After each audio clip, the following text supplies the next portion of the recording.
Advocacy groups are taking the time to recognize the effects of maternal health and how Black women are negatively impacted. Leaders gathered for a maternal health policy forum today at Birmingham City Hall. WVTM 13's Jarvis Robertson was there. He's back in our studio with us now.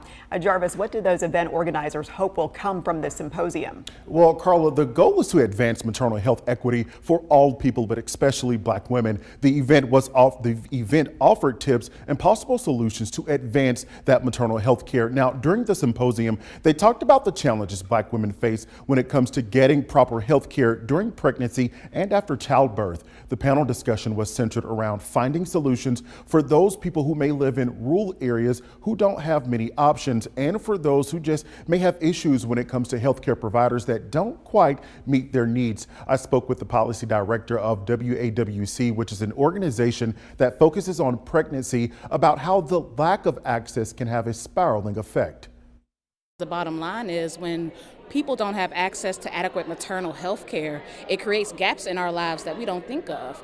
It creates gaps in workforce development, whereas people are having to forego going to work because they can't go to the doctor and get effective care. So a lot of these folks are staying home because they don't know what's wrong. We do for our mothers. Another topic that came up was midwives and doulas. One of the panel members talked about her journey to having a baby at the age of 43.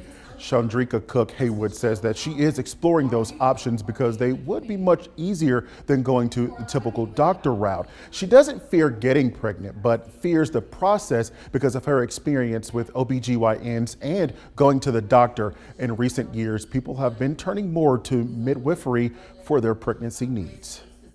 I think it's something that is not just a phase, but it's something that is embedded in our history.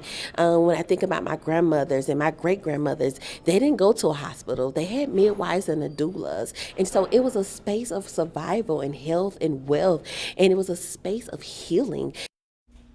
So according to the CDC, Black women are 3 times more likely to die from a pregnancy-related cause. Brittany? Jarvis, thanks.